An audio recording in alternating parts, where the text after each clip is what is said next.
untuk hari ini dominan? Oh, gembira, Bunda, Masya Allah luar biasa. Ibu juga bagaimana, Mama? Mama yang baru melahirkan?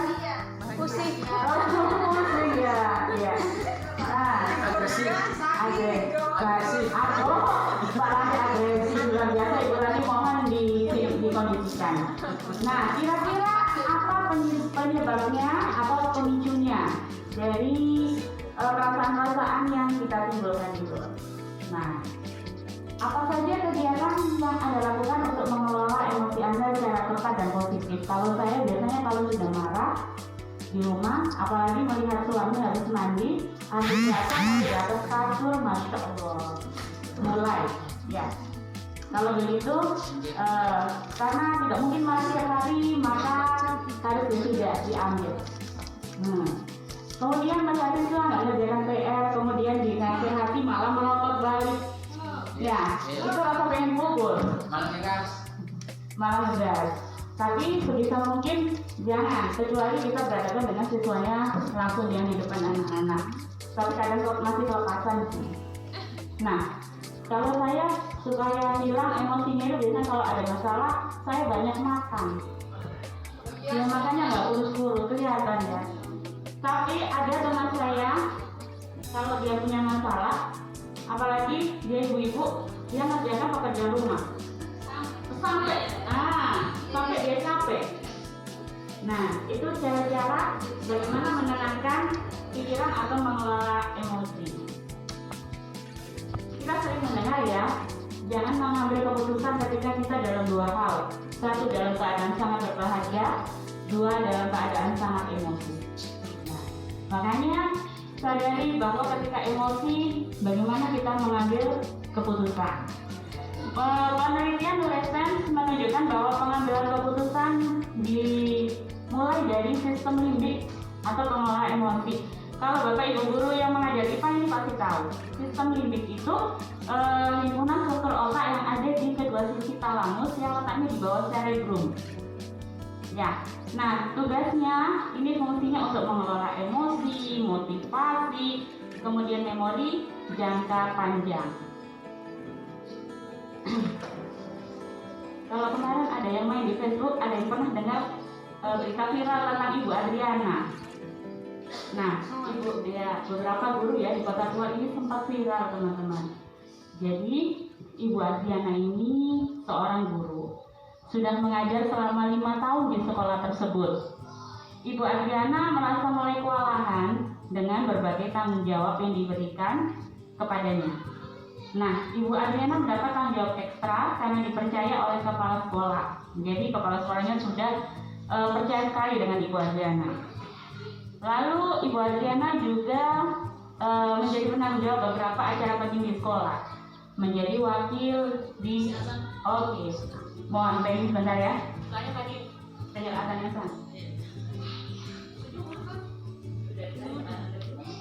kepada dirinya, tapi lama-kelamaan dia merasa kualitas mengajarnya semakin menurun.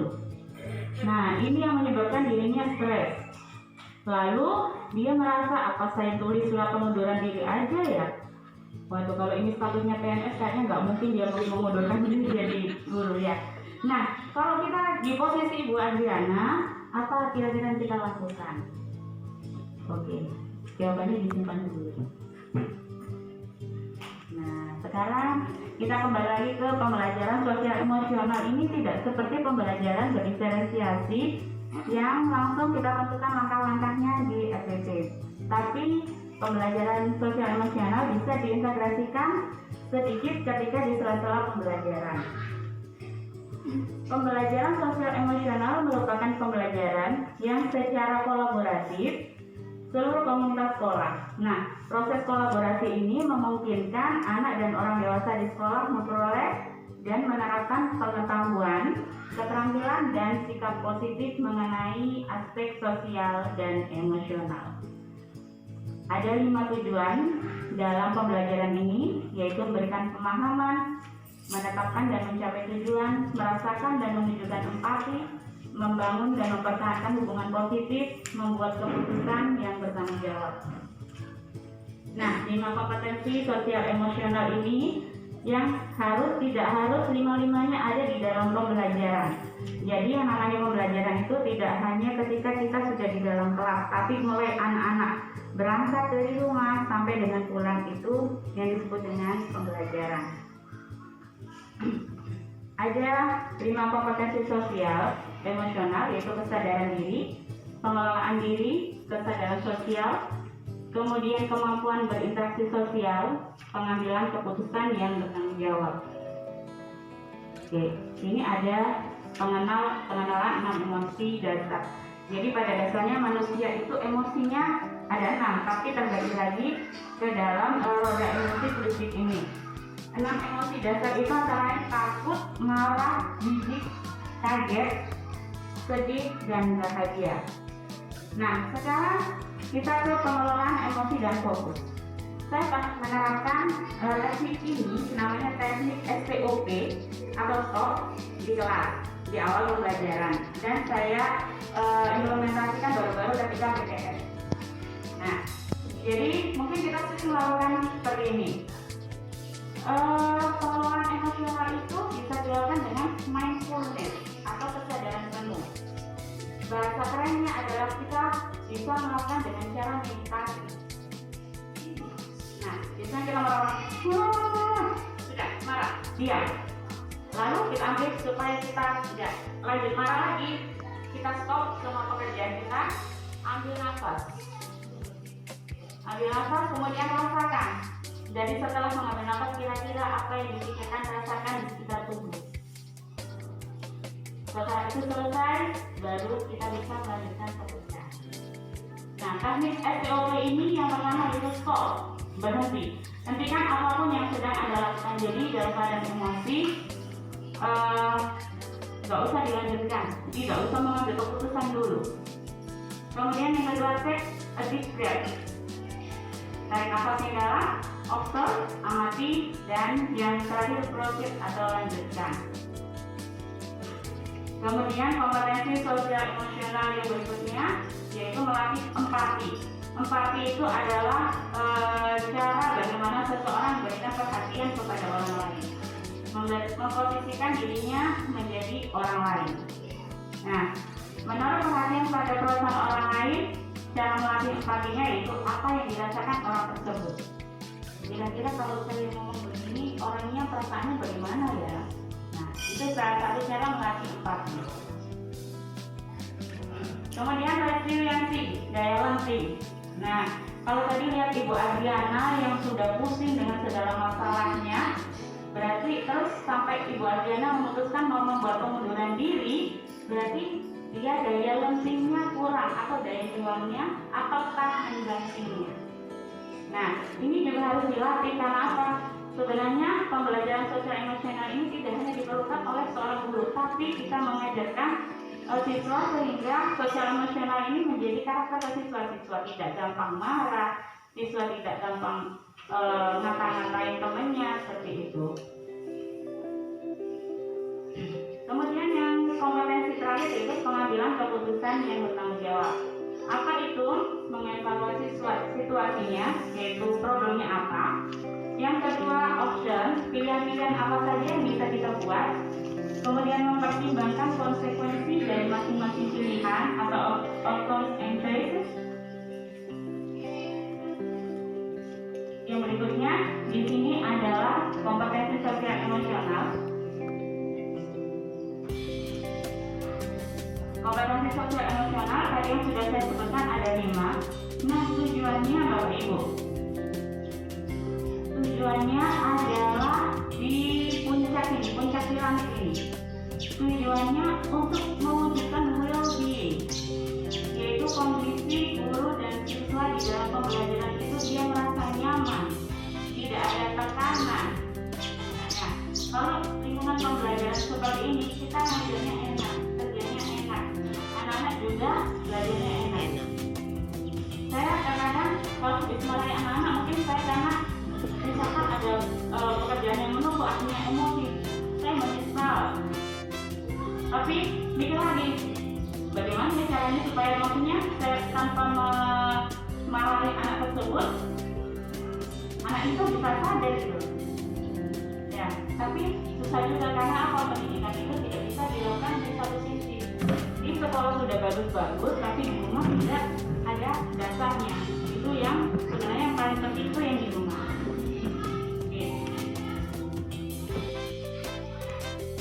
Langsung ya, kita ke refleksi yang Ibu Adriana tadi. Catatan kasus Ibu Adriana memberikan pelajaran berharga bahwa sebagai manusia biasa, guru dapat mengungkapkan berbagai situasi yang dihadapinya.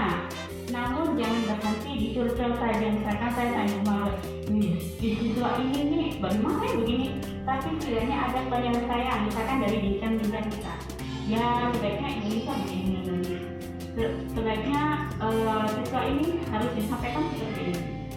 Jadi ketika kita menghadapi masalah terkait pembelajaran, yakin kita tidak sendiri. Ada teman-teman yang bisa diajak diskusi, siapapun itu. Nah, dengan semangat untuk belajar dan bertumbuh dan resiliensi atau daya juang tadi, maka Bu Adriana bukan hanya mampu menemukan pemecahan masalah secara tanggung jawab, tapi juga dapat memberikan inspirasi pada PGP atau calon penggerak. Nah, kita refleksi lagi, masalah yang dihadapi Bu Adriana ini, dia telah bekerja sebagai 5 tahun. Nah, kemudian penerapan kompetensi pengambilan keputusannya, Ibu Adriana harus menganalisis permasalahan apa sebenarnya yang dia hadapi. Dengan teknik POOCH tadi, Ibu Adriana melihat masalahnya dan siapa yang memiliki masalah. Kalau dianalisis masalahnya Ibu Adriana bahwa merasa kinerja mengajarnya menurun karena banyak pekerjaan yang dibebankan di luar kegiatan mengajar. Ibu Adriana ingin berkontribusi dalam tetapi dalam kenyataannya sangat sulit. Kemudian melihat apa saja yang bisa dilakukan, pilihan-pilihan apa saja yang bisa Ibu Adriana lakukan. Nah, Ibu Adriana bisa mengkomunikasikan dengan kepala sekolah untuk mempertimbangkan beban pekerjaannya. Jadi nggak usah maksa, kalau misalnya merasa diri nggak mampu, coba berkomunikasi, tapi jangan ambil keputusan secara langsung. Ada kepala sekolah yang bisa diajak diskusi kira-kira apa. Kemudian apa saja yang kemungkinan dapat terjadi terkait dengan konsekuensi negatif yang mungkin dari keputusannya adalah mungkin saja Bu Adriana kehilangan jabatannya karena dia mau mengambil keputusan yang terlalu ekstrim tadi, mau bikin pengunduran diri. Nah, dari situ Ibu Adriana bisa mengambil keputusan kira-kira apa? Caranya melakukan negosiasi terhadap tugas-tugas yang sedang ia kerjakan, misalkan memilih skala prioritas antara mengajar, menjadi wakil di MGMT, dan tugas tambahan mana yang perlu dikerjakan terlebih dahulu tanpa meninggalkan tugas-tugas yang sudah dibebankan kepada dirinya. Oke. Ini terakhir, kebahagiaan adalah pada saat kita dapat menghargai apa yang ada di sini dan sekarang, dan dapat membangun hubungan maupun kerjasama dengan orang lain atas dasar hormat dan saling menghargai. Yang saya selalu pegang di ini yaitu ketika saya menyampaikan sesuatu atau bertindak sesuatu, saya berusaha menjadi orang tersebut. Ya, maksudnya seandainya kita misalkan ngomong gak sopan, kira-kira kalau saya jadi orang yang saya omongin itu bagaimana? Nah, begitu. Dari situ pasti selalu butuh waktu untuk melatih empati kita. Baik, Bapak Ibu, menutup sesi yang ketiga ini, saya ingin mengajak Bapak Ibu untuk latihan mindfulness atau kesadaran penuh. Mindfulness ini bisa dilakukan ketika Bapak Ibu dalam keadaan tenang, yaitu momen saat dimana kita menaruh perhatian penuh atas sesuatu hal sehingga bisa memberikan konsentrasi kita. Baik, ya? Yes, ya.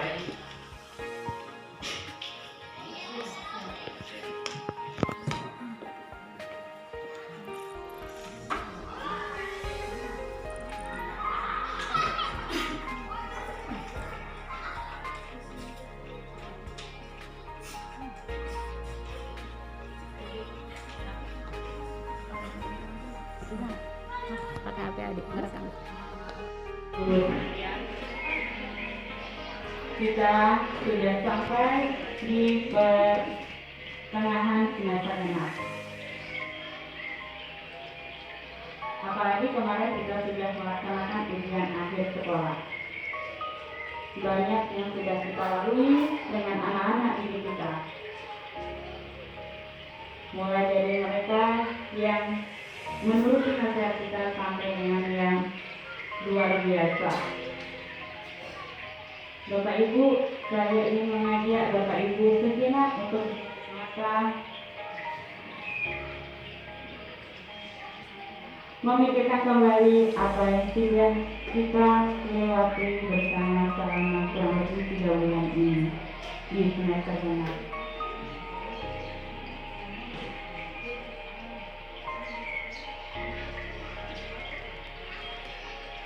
Letakkan semua beban pikiran, letakkan semua yang ada di pikiran kita.